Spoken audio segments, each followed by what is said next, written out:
If you've listened to this podcast for more than 5 minutes, you already know my nervous system lives on the edge. That's why I love RYZE. Between being a mom, a teacher, and a full time researcher of all things sinister and spooky, I need energy that doesn't come with anxiety. My therapist says I have plenty of that already, which is why I love to start my day with RYZE. RYZE is a mushroom coffee blend that gives me focus without the jitters, and it actually helps me quiet my ADHD brain. It lifts my brain fog and somehow even made my gut health way better. We love a multitasking beverage. I usually drink it in the morning before I sit down to research or record, and it helps me stay clear headed instead of wired. I like to add a little cacao powder, a sprinkle of cinnamon, and of course, my favorite creamer. Then suddenly, it's a delightful little cup of emotional stability.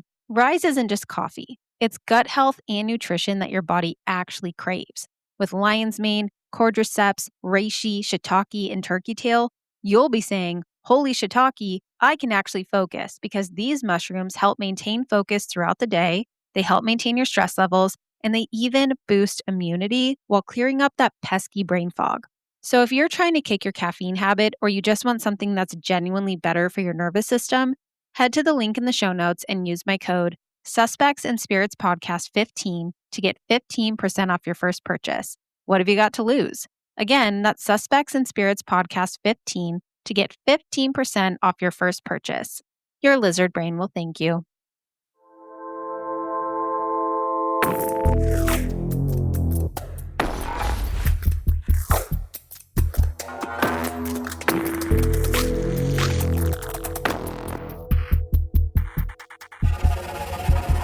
Hello, everybody, and welcome back.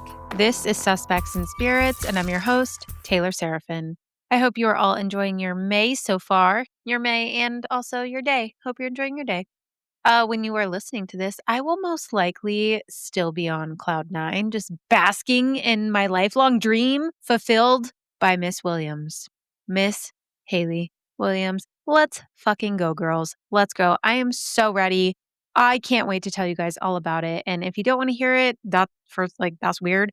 Everyone should want to hear about Haley. But if you don't, that's why that little skip button exists. That's what that's for. But this episode, I'm happy to tell you, skipperoonies, you won't have to skip much because I'm just jumping right in today. I have to because I have to make dinner and I also have to fold laundry, which I have been avoiding all day. So I'm going to tell you a story. And guys, this is one of the scariest cases I have covered because it's simply just, it is so fucking senseless. It's so senseless. You guys know I hate clowns. I hate them. I will throat punch a clown faster than you can say Pennywise. Like, they are a big fat nope for me, and so is answering the door, which we discussed in the Urban Legends episode. If you didn't listen to that yet, go listen to it. It's really fun. This case isn't fun, though. I had completely forgotten about this case until I recorded that episode. And when I tell you, it unlocked something in my brain. And this case just came flooding back into my very dark file of true crime memories. And so, of course, I wanted to share it with you all because that's why we're here. So let's get into it. On May 26th, 1990, Marlene Warren went to answer her front door. She wasn't expecting anyone and had been hosting breakfast with her 21-year-old son, Joe, and a few friends. When Marlene answered the door, curious as to who it could be, she was met with flowers, balloons, and someone dressed up as a clown. As Marlene bent down to admire the carnations, she commented, quote, "How pretty." And then there was a loud bang. It was a gunshot. Marlene had just been shot in the face by this clown. Her son Joe ran to his mother's side, and the friends frantically ran over to help. Joe and the friends had been at the table eating breakfast when he heard his mother's comment about the flowers, followed by the sound of the gunshot. Joe saw his mother fall to the ground and then saw the clown just walking away, which is the scariest thing I have ever heard. Just like horror movie style, slowly walking away. According to Joe, the clown had a white face with the typical red clown nose and a baggy clown suit. The clown walked to the car like nothing happened. And for over 30 years, police and investigators struggled to put the pieces together. This is the story of the senseless murder of Marlene Warren. In the news, they called this an assassination because it was. A clown had showed up at her door and shot her in the face for seemingly no reason. Her son, Joe, who had witnessed this devastating situation, had been living at home at the time with his mother, Marlene, and his father, Mike. That morning had started like any other, and it was actually very cheerful. They had friends over for breakfast and were enjoying friendly conversation. Joe had been nursing a broken leg, so he was wearing a boot and sitting at the kitchen table when they all saw what looked like a clown approaching the door through the window. They thought maybe somebody was sending flowers to Joe to wish him a speedy recovery, just a kind gesture. But almost immediately after opening the door and commenting on the beautiful flowers, Marlene's life was taken. And as her son and the others rushed to her aid, they saw that clown just walk away calmly and get into a white LeBaron, then drive off like nothing happened. Meanwhile, Marlene was laying on the floor, struggling to breathe, and the police were called. The only thing Joe and his friends could really identify about the clown, other than the typical clown getup, was that the shoes were solid black and he or she was wearing white gloves and had big brown eyes. At the time, Joe described the clown to be about 6'1", tall and skinny, with orange hair and a red nose, and a big orange smile. He said it looked like it was probably a man. The friends all remained at the house waiting for EMS while Joe took off in his car to try and find the clown, but he was ultimately unsuccessful. The flowers and balloons had been left behind, and one of the balloons had Snow White and the Seven Dwarfs on it, and the other was a red heart that said, "You're the greatest." No one could wrap their heads around what had just happened. What was going on? Once EMS arrived, Marlene was rushed to the hospital where she was put on life support.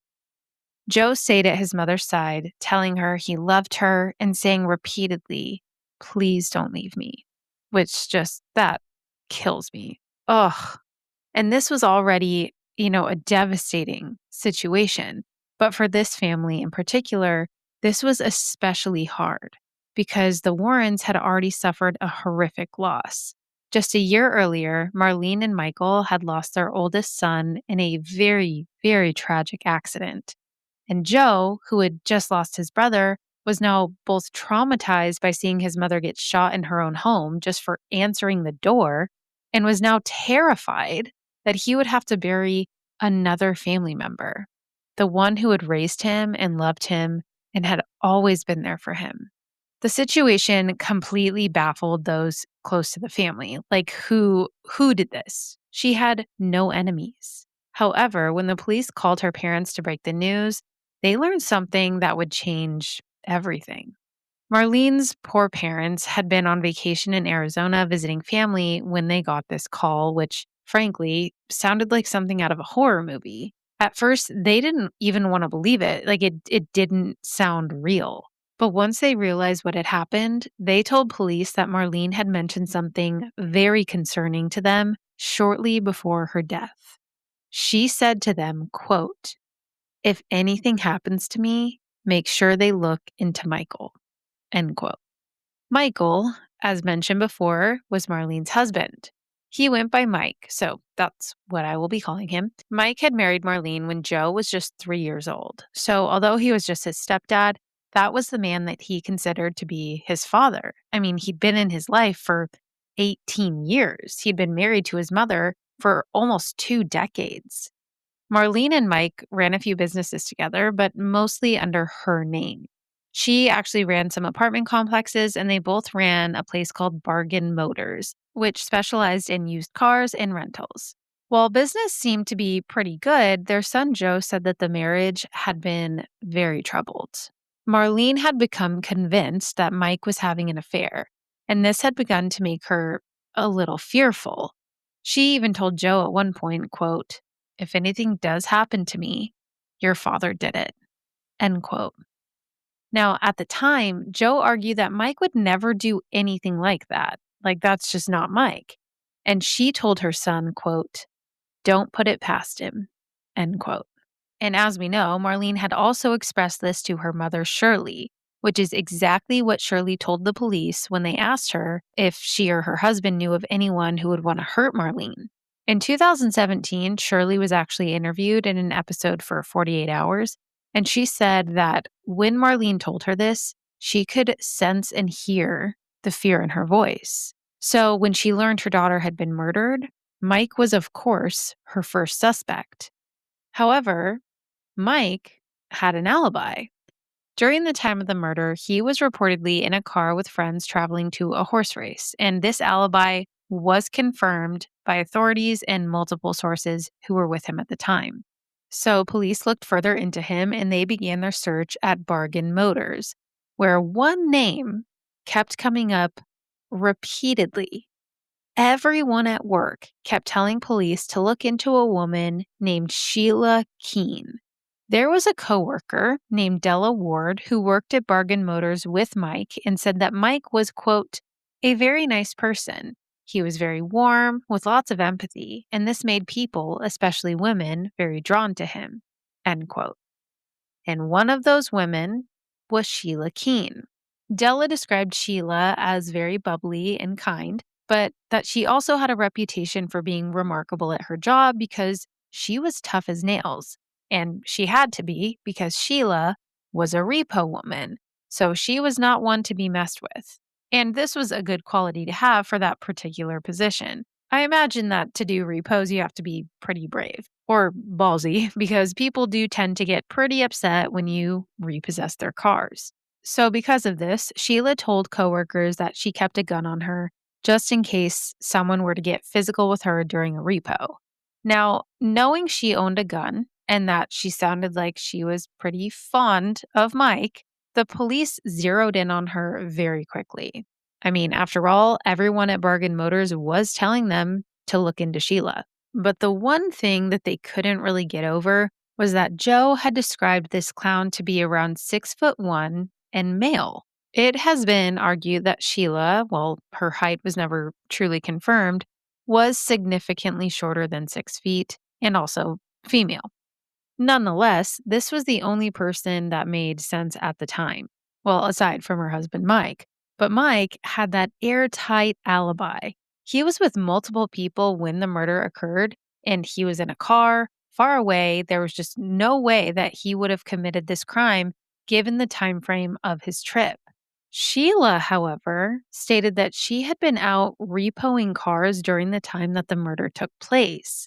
But when asked about the car she repoed that morning or, the addresses she went to and even the general area, she was unable to remember. And as for the rumors of the affair, Sheila and Mike were adamant that they were nothing more than just friends and coworkers. But when the police interviewed Sheila's neighbors, they had a very different opinion. Her neighbors, who didn't really know her too well on a personal level, actually thought that Mike was her husband because he was at her apartment so often.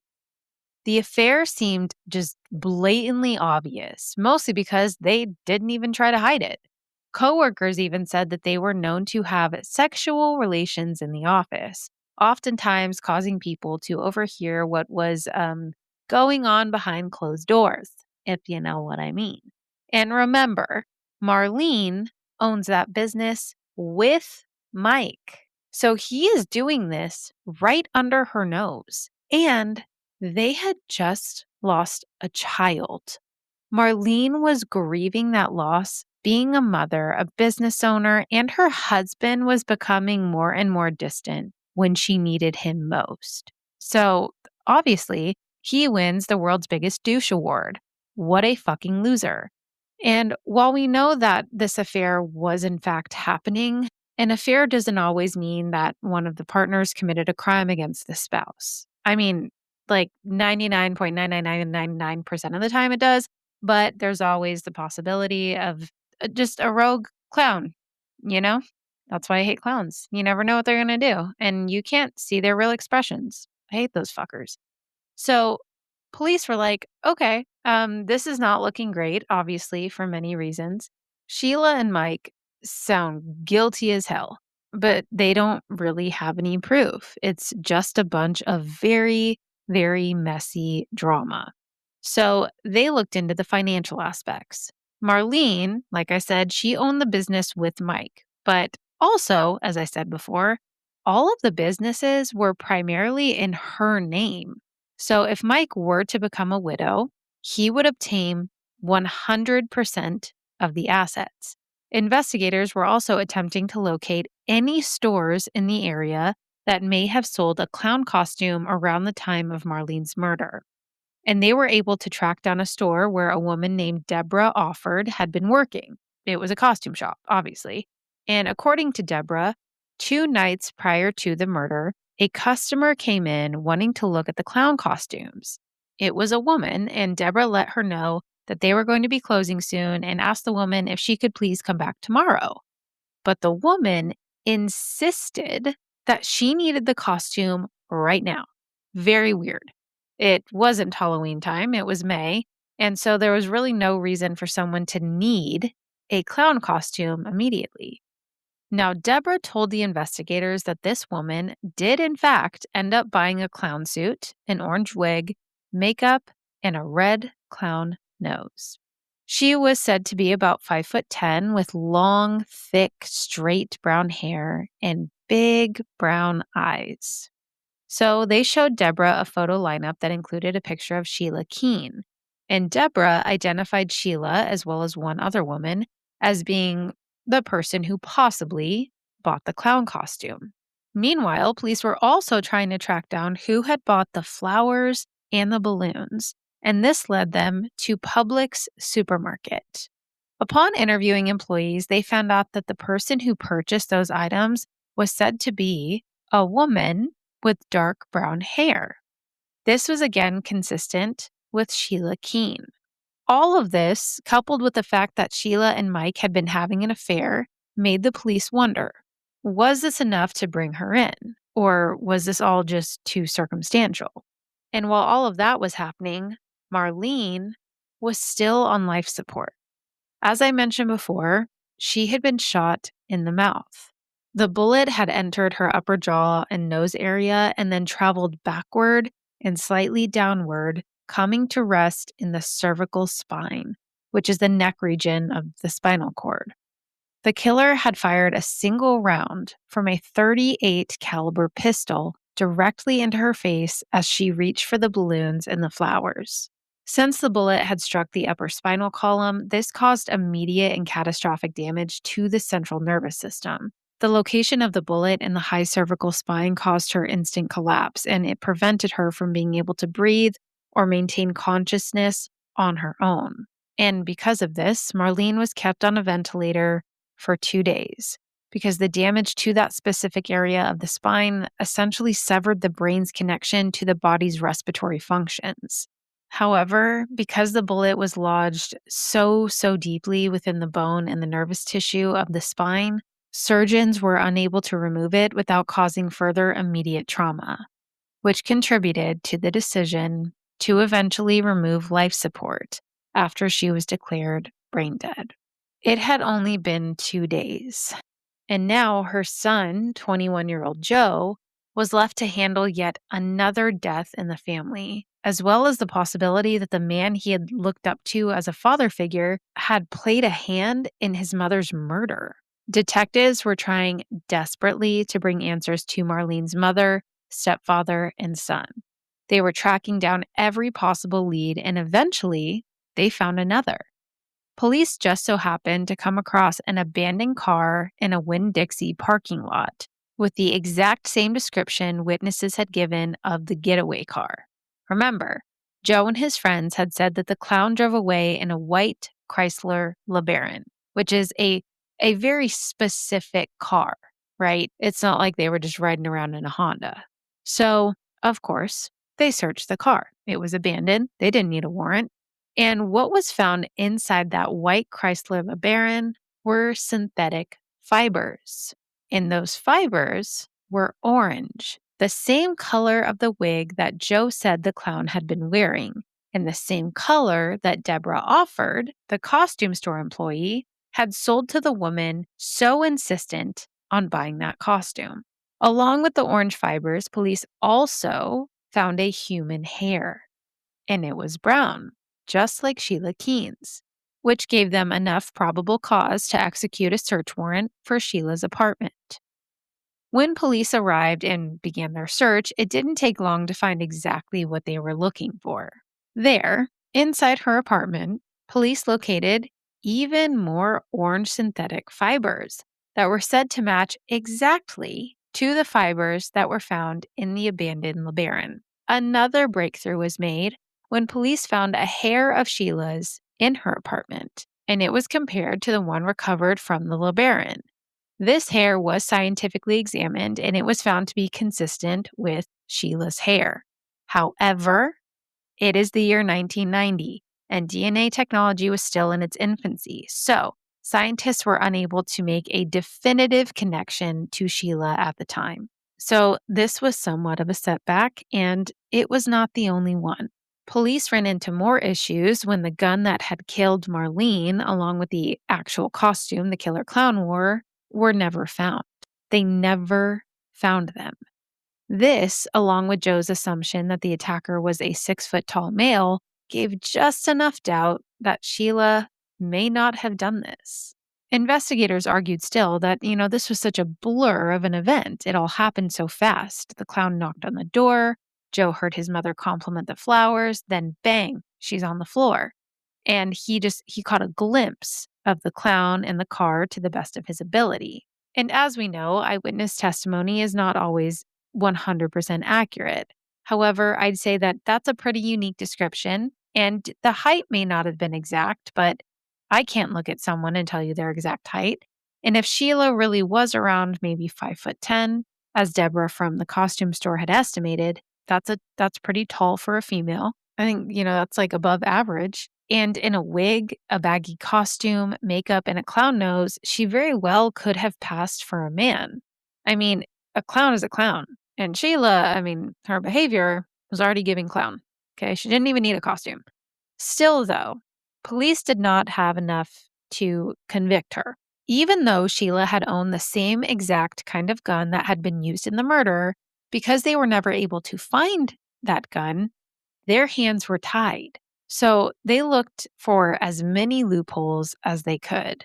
They were like, so about that gun you owned, where is it? And even coworkers knew she owned the gun because she said she had gotten it for self-defense, since her job could sometimes put her in unpredictable situations. However, when they asked her about the gun, she said she'd lost it. Yeah, it's so strange. Don't you guys hate when that happens? I hate when I lose my gun. My God, that's not really something people lose. And get this, Sheila had a child, a young child. So losing a gun with a child in your home is absolutely irrefucking-sponsible, and you should not have a child nor a gun. You should be put in jail, actually, because that alone could be a disastrous situation. What a fucking idiot. Now, of course, do I think she really lost this gun? No, I wasn't there, but I don't think you're going to lose a 38. That's just my personal opinion. Still, though, investigators were not giving up. They decided to dig a little further into Mike and Bargain Motors. And as they did, they discovered that the getaway car, that white Chrysler LeBaron, had actually been stolen by a Bargain Motors employee from a competitor several weeks before the murder. They spent about 5 hours searching the business and also ended up discovering massive amounts of fraud at the hands of Mike Warren. And they ended up charging him with racketeering, insurance fraud, and odometer tampering. I know, at this point, he may as well have a daughter with magical powers who gets adopted by her teacher. He is just a grade A douche canoe. Mike Warren was eventually convicted on 43 counts of fraud and sent to prison.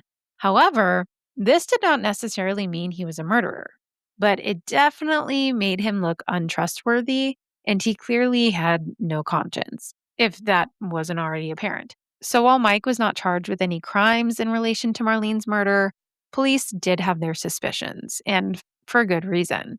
But you know what, guys? This made poor Mike feel that he was a victim here, stating, quote, "They wanted to put me out of business," end quote.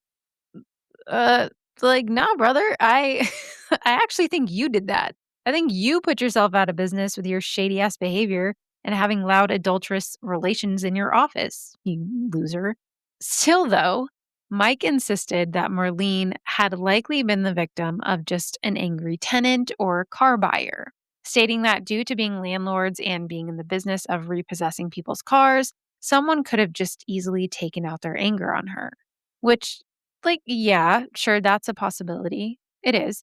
But to go as far as to disguise yourself as a clown to commit the crime is pretty wild. And then there's the whole thing about the person who bought the costume matching your mistress's description, and also her having owned a 38, the same gun used to kill your wife, and there being fibers found in the car that matched the wig she allegedly bought, and those same orange fibers being found in her apartment, along with the hair strands that match the ones in the abandoned vehicle that match the description of the killer clown's getaway car. That's a lot of coincidences. Too many, one might say. And law enforcement, too, did not believe that this murder was the result of a disgruntled tenant or customer. But as time went by, there was not enough evidence to ever convict Sheila, and the case ended up going cold.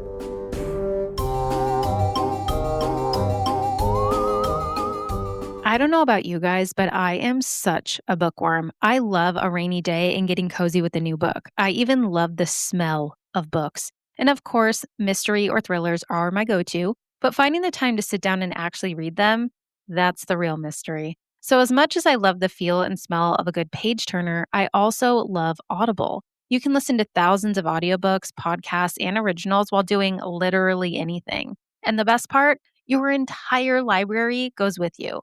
True crime, paranormal deep dives, thrillers, memoirs, whatever your brain may be craving, Audible probably has it.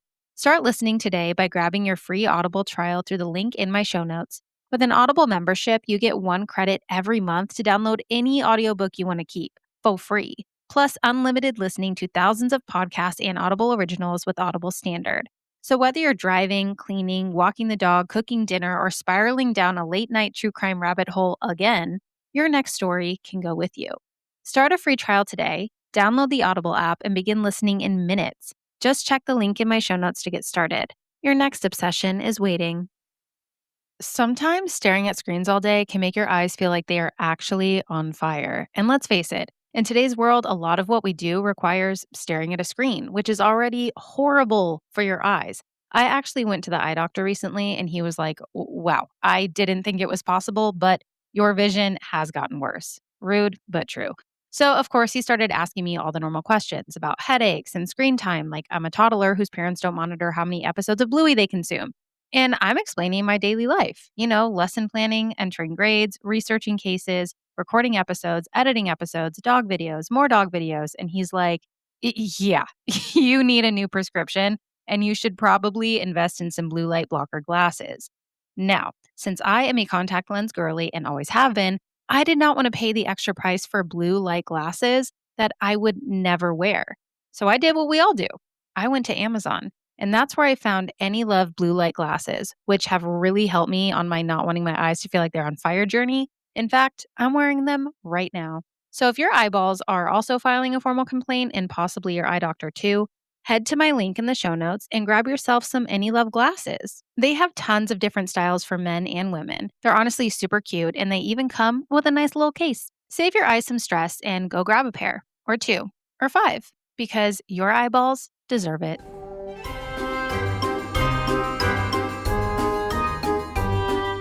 And just like that, no one ever brought her name up again. Sheila just sort of disappeared from the narrative for a very, very long time. And as for Joe, Marlene's son, he became estranged from the man he had once called his father. And as he continued to grieve the loss of his mother, he was also completely consumed by her case going cold, as any of us would be. That would drive me fucking insane. Like, I would not be able to sleep.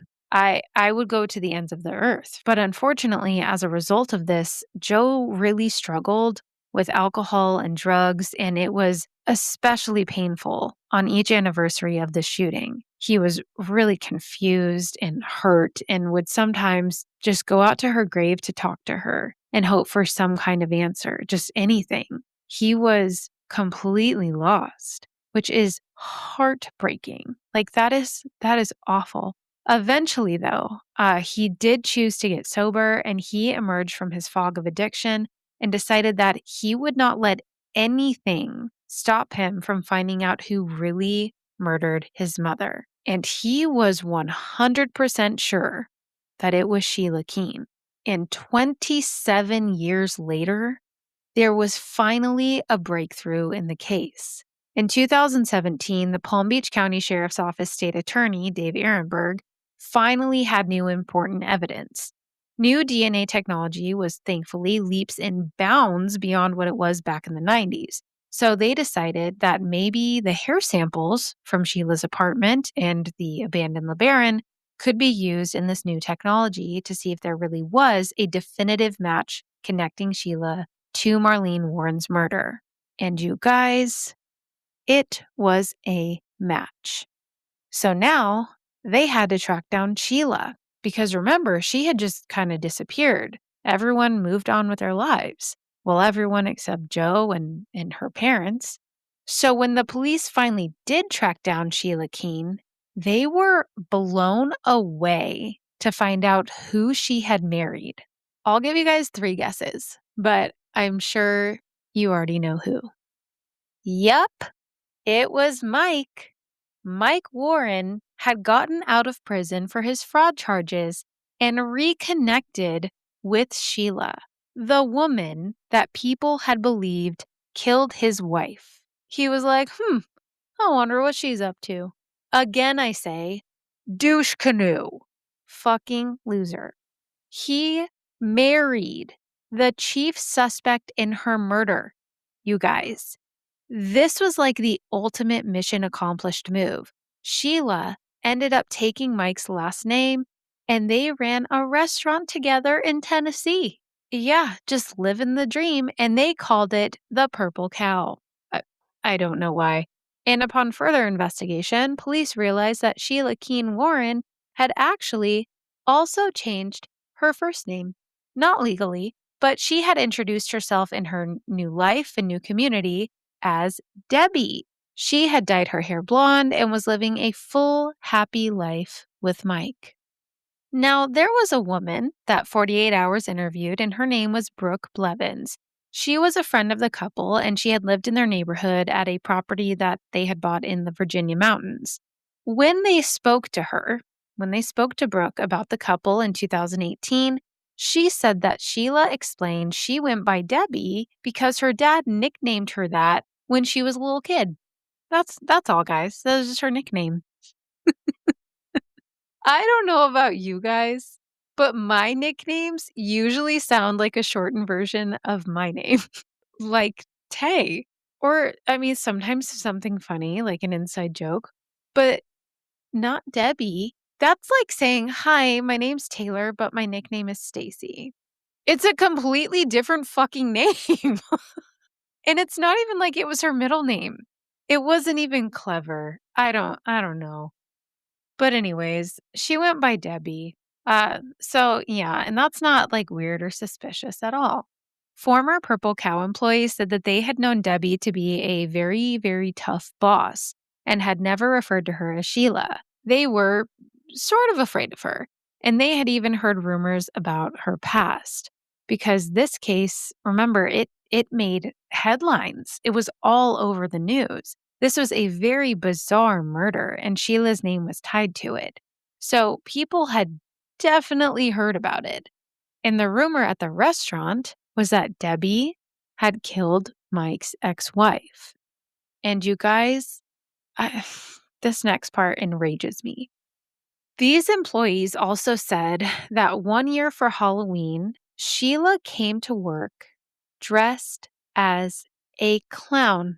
a clown. She showed up to work in clown makeup. This fucking lady, you guys. Someone needed to hit her. Like, I'm sorry. I don't condone violence, of course. Like, don't go around assaulting people, please. And I'm not promoting violence in any way. But someone needed to punch this lady in the face.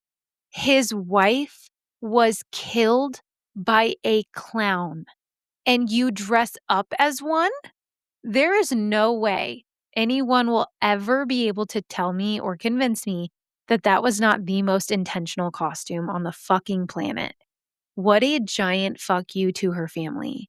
And there are pictures, you guys. This wasn't like a rumor at the restaurant. Yeah, I worked in a restaurant, and if you ever have, you know that like people talk and gossip and there's rumors. This wasn't a rumor that she did this. There are pictures of her there on Halloween dressed as a fucking clown. So, of course, District Attorney Ehrenberg was like, well, this makes our case against Sheila even stronger.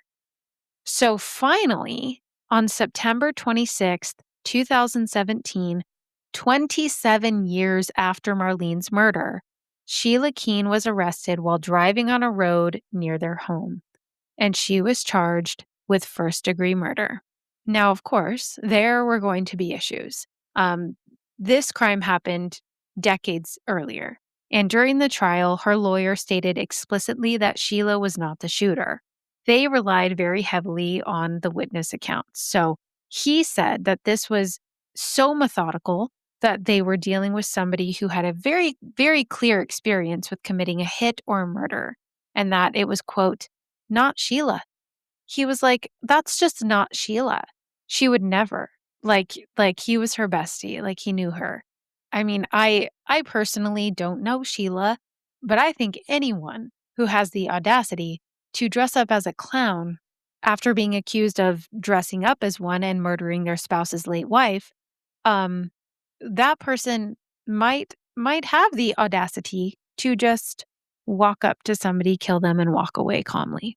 I mean, I get what he's saying. I get that that is bizarre behavior, and that seems like somebody who is more experienced in that way. But that also seems like somebody who is just detached from emotion, doesn't have any empathy. Like they just did it and walked away, and they don't give a shit because they don't think they're going to get caught. So that's my 2 cents, but I wasn't there. Now, Ehrenberg, the state attorney, he announced that they were actually going to file notice of intent to seek the death penalty for this case. And as far as Mike Warren went, they couldn't say for certain if he was involved because there really was no evidence against him. He had not bought the clown outfit. He did not own that specific type of gun. And he didn't match the DNA found in the LeBaron. But Sheila's hair did. However, many have suspected that Mike knew. Like, you guys, he had to have known. If that is what happened, then this was possibly, allegedly planned by both of them, or he was at least aware of her plan.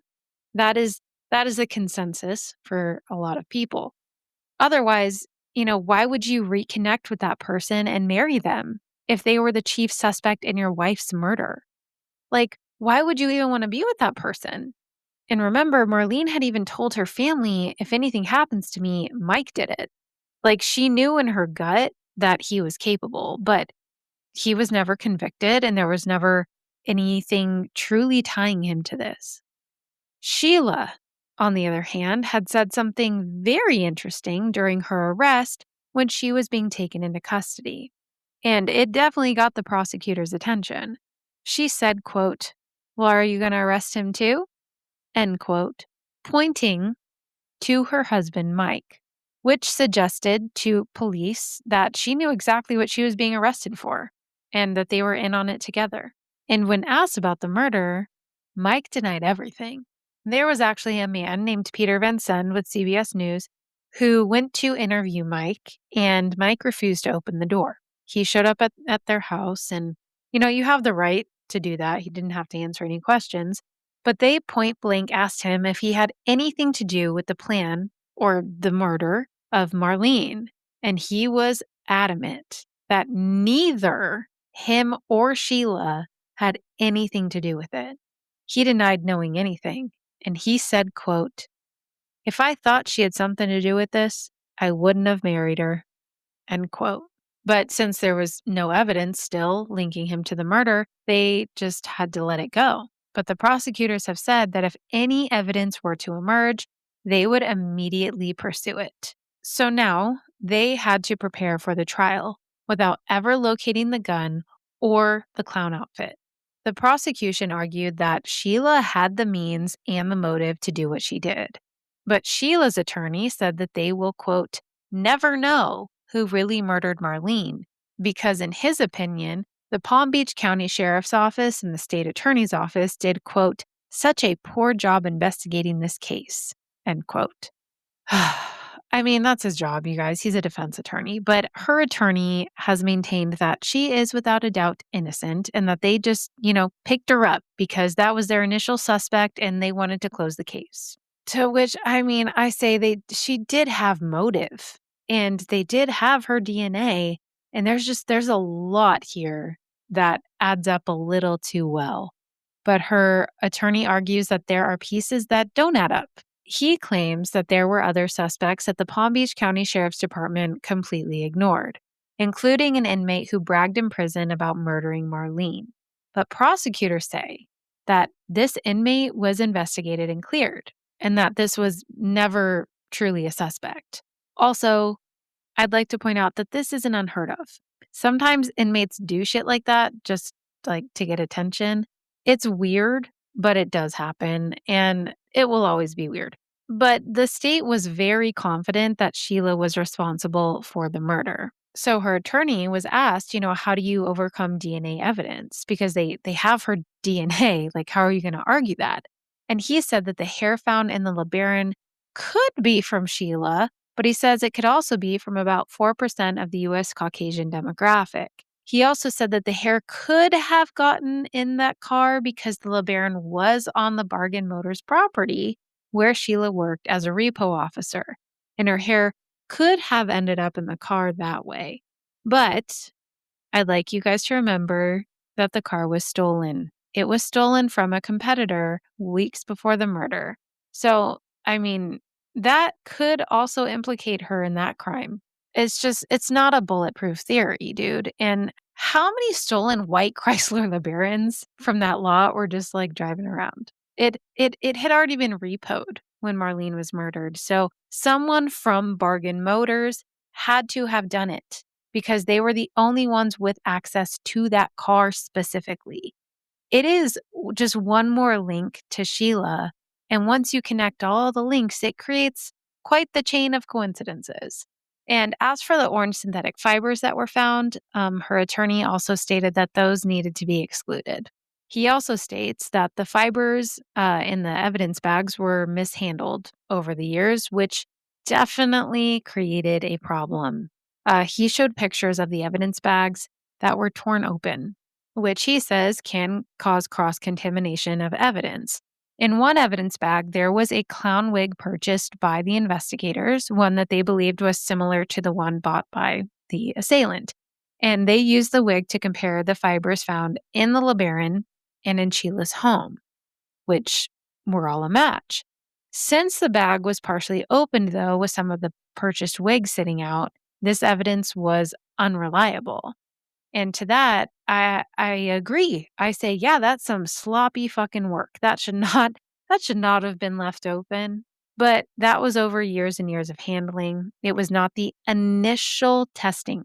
Initially, it was confirmed that the synthetic fibers matched the ones found in the car and her apartment. Still, though, they didn't get to go to trial until years later, and that was a big problem in the case. Evidence bags were left open. That is a big no-no.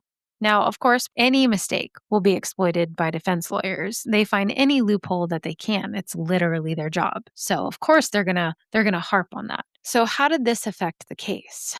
Well, by February of 2020, they announced that they were no longer going to seek the death penalty. And Joe, Marlene's son, also explained that he was told there were definite possibilities that Sheila could be acquitted. And by 2022, Sheila had spent 5 years in jail. But then, there was COVID and it was just one thing after another. And suddenly, in October of 2022, there was a lost file that ended up being found. It was a clown sighting file, which Sheila's attorney had used to say, oh, look, people have seen clowns in that area. And this was not placed with Marlene's case, and it should have been. It was misplaced somewhere else and then relocated. Now, this was very important because they needed to be able to track down those witnesses who said that they saw clowns in the area, right? But this was 32 years after the murder, and they could not track down the witnesses. But prosecutors argue that these sightings were very, very silly. They were completely unrelated to the murder of Marlene, and they didn't even match the assailant clown's description. None of these were kept from the investigation or from lawyers. Prosecutors were very open and presented everything they possibly could to not only prove their case, but to disprove the defense's case. But as the trial went on, the decades of delays were causing problems for the prosecution, and witnesses were getting older and passing away, and one of their key witnesses had passed away. That, along with the open evidence bag, were causing holes to be poked in the trial, and there was now a lot of reasonable doubt. And then on April 25th, 2023, 2 weeks before the trial was set to begin, a plea deal was reached. Sheila Keene Warren was now pleading to second-degree murder and would be placed in prison for 12 years. And because there were so many issues with the delays in the case, the prosecution had to decide if they would pursue this further or just let it happen. Ultimately, they worried that after 33 years, they couldn't prove that beyond reasonable doubt she had committed this murder. But Sheila Keene Warren did have to admit in open court that she did, in fact, murder Marlene Warren in order to get this plea deal. And she did. But to this day, through her attorney, she is adamant that she's innocent.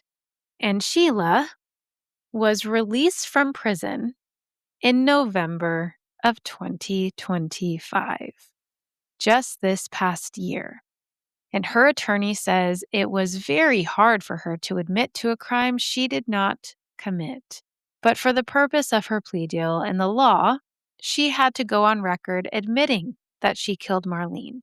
And then they just let her out. So she is technically a convicted murderer, you guys. She will be on record as a convicted murderer for the rest of her life.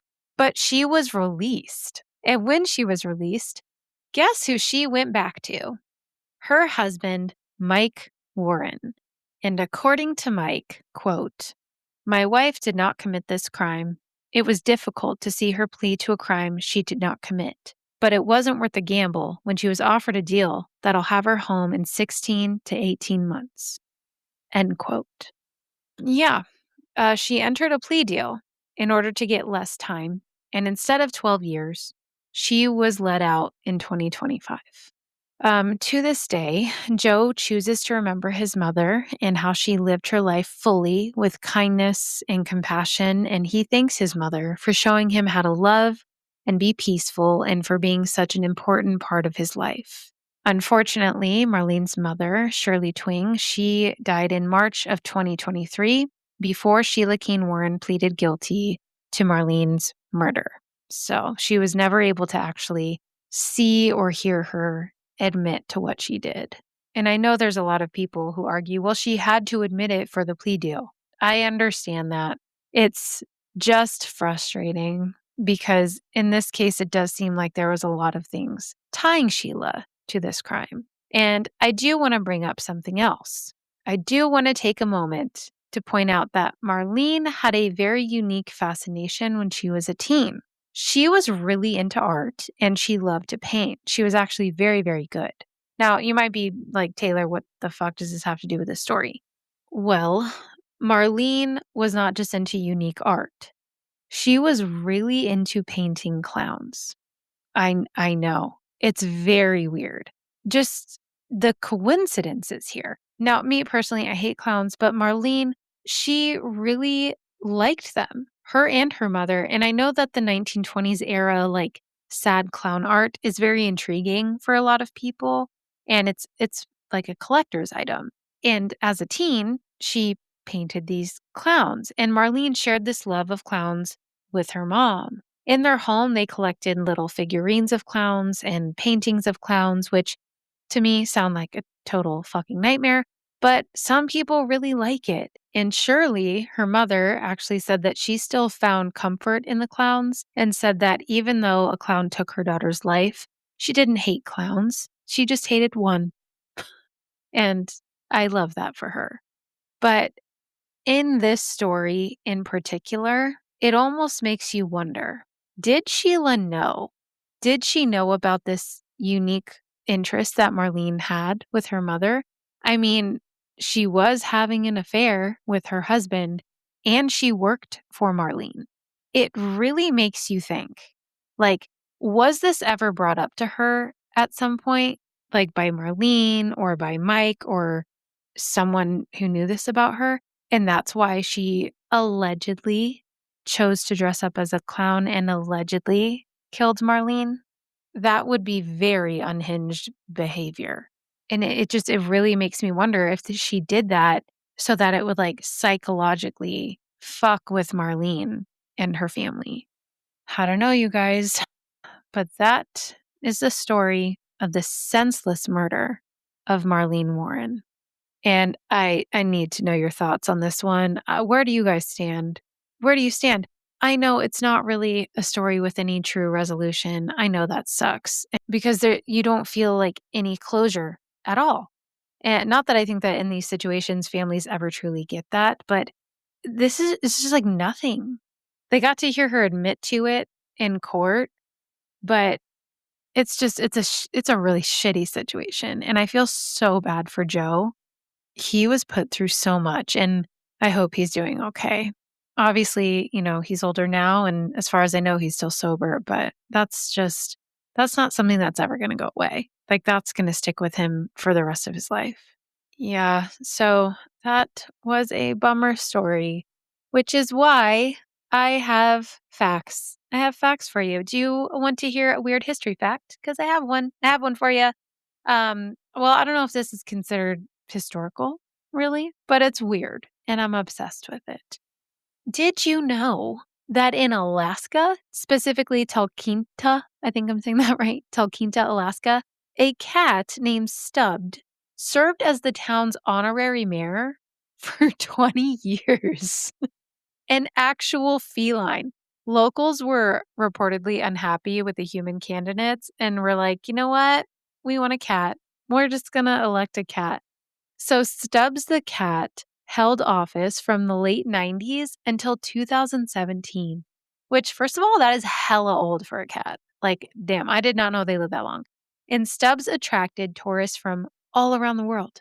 And my absolute favorite little nugget of information about Stubbs is that he would work at a general store. And occasionally he sipped water from a wine glass like a tiny little furry politician. He was so cute. He was an adorable orange tabby. And I am so for this, you guys. Can we use animals in all of our elections, please? Like, that is the best thing I've ever heard. Because let's be honest, you guys, that cat was definitely less controversial than most mayors. Like, be so for real. So, yeah, that's your fun little history nugget for today. And that is all I have for you guys. If you liked this episode, please share it with somebody who loves this kind of stuff. We're always accepting new members into the True Crime Coven, so all are welcome. Go write a review for the podcast, visit the website, suspectsandspirits.com for some killer merch, and don't open the door for clowns or anyone. Get a Ring camera. You can open it if they have Thin Mints, but if it's a clown with Thin Mints, don't. That's a trap. That's a trap. Don't answer it. Just be good humans. And as always, remember to trust your lizard brain. Until next time, goodbye.